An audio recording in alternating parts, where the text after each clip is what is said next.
Alright, so each and every year, not too long after the finals, the NBA has a beautiful little thing called free agency, where us NBA fans' imaginations get to run wild as unrestricted free agents can choose to sign to any team that has an offer for them. And each year, players of high value all-stars in free agency always have a consistent buzz around them all season regarding what team they will join. And within all of this buzz, the media does a fantastic job at exaggerating the subtle hints at where a player will be signing.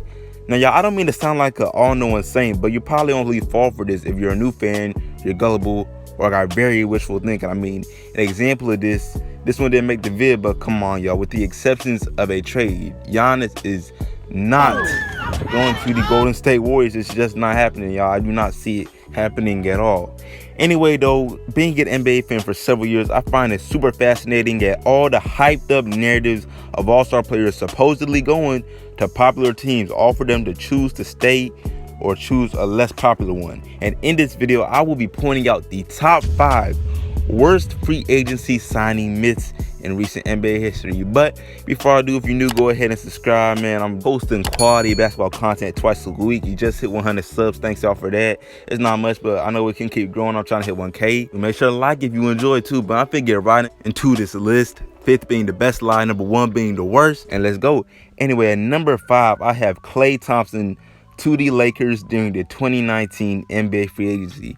Now, this one's a little bit tricky because throughout the 2018-19 season, if you remember, the whole idea of this actually happening was based on the Warriors refusing to pay Klay a deserving max contract. And although the Warriors did end up giving him a $190 million contract as he stayed, the fact that the rumor of Klay being a Laker was established at all, just ridiculous. Y'all, I swear the Lakers thought they was getting everybody that year. I mean, Klay spoken on it on multiple occasions about how his relation with the team is just so close. Even in an interview said that it'd just be too hard to leave. Although I must add, he did say this after resigning. There's no doubt in my mind that if the Warriors came up short like with $170 million instead of $190, that he would have still re-signed. Moving on to the next though, at number 4, I got LeBron to the 76ers during the 2019 NBA free agency. And I can see why people would disagree with this off the rip, as the 76ers did actually have a meeting, but not with LeBron, just his representatives, while LeBron actually met in person with Magic Johnson to discuss a potential signing with the Lakers.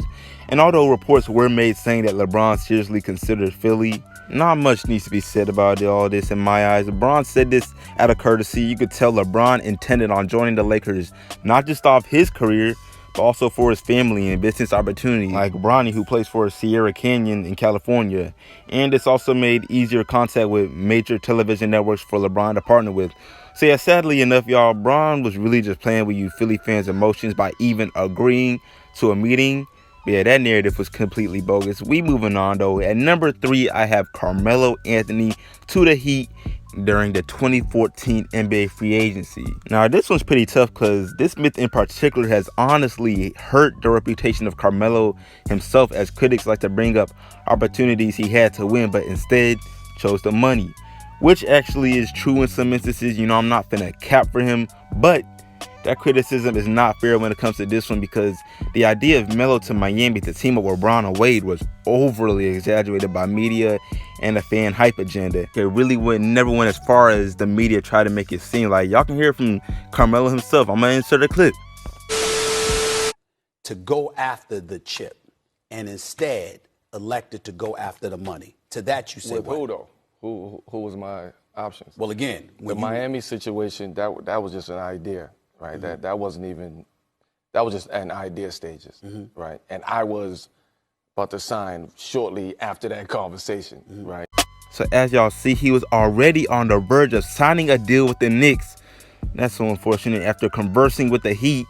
So that's completely bogus. But as for Melo's situation with the Bulls, yes, you could say he chose the money when he possibly could have had an opportunity to win, which in hindsight isn't even really true, as the Bulls, you know, they suffered so many injuries. But again, as far as the Heat goes, that was a straight fabrication.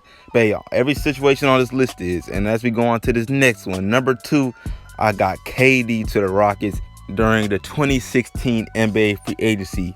Even though I do have KD to the Knicks in the thumbnail, come on, y'all, that'd be too easy. The Knicks, we know they thought they was getting every single person just like the Lakers, but back to the Rockets. As goofy as this idea is, I must admit, KD's 2016 decision was random altogether. Like, there wasn't too many hints that he would really sign with the Warriors, especially after losing to them. But in hindsight, his direct reasoning behind it of wanting to play quote-unquote the right way, of always wanting to play with a point guard like Steph, who passes the ball movement, all that stuff, versus Houston in 2016, which heavily relied on Harden's ISO buckets. It just makes the concept of KD ever going to the Rockets seem even more ridiculous. It's just crazy. The media really hopped in their bag of assumptions for this one. Like, they was cooking some up, but it's not even the worst one, because at number 1, I have none other than Kawhi to the Lakers during the 2019 NBA free agents. Is the Los Angeles Lakers. Now, it's not 100%. It's not a done deal. It is wishful thinking, but I'm going to leave a little space for the Raptors and very little for the Clippers, but a little. Bro, this one clip basically sums up the media all throughout 2019, making a case for every single All-Star and joining the Lakers. Kemba, Kawhi, everyone, whatever you want to name it. And I mean, we all got to admit, Kawhi choosing the Lakers last year in the way that he did, getting PG-13 as well, was the most unexpected free agency event since KD to the Warriors, honestly. But y'all finna see these clips, y'all. The media just tried to make it seem like it was so close, nearly a done deal. If that would have happened, if you're KD and you're looking at the next 3 to 5 years of your career, what are you going to do? You might decide to stay in Golden State, because what's your best shot at competing with that three-headed monster? Number 2 would sign with the Lakers by 6 p.m. today. Are you at that stage? Are you up 98, 99? Where are you? I'm probably not that. I'm 94, 95. 95. Man, the media tried its best, y'all. I give this credit. They tried their best. I could go on and on. Some even said Kawhi was only stalling his decision because he wanted to see what role players the Lakers would sign, because he wanted to join them. Specifically, people like Crispy Star, I think Jalen Rose too. No, we ain't forget. So, like, for real, this gotta be the worst one that I can even think of that I can remember. Lakers fans were celebrating before a decision was even made. Some of you LeBron fans were salivating at the idea of how many easy rings King would get with a super team in LA after just complaining about the Warriors. Yeah, but y'all, I'm done.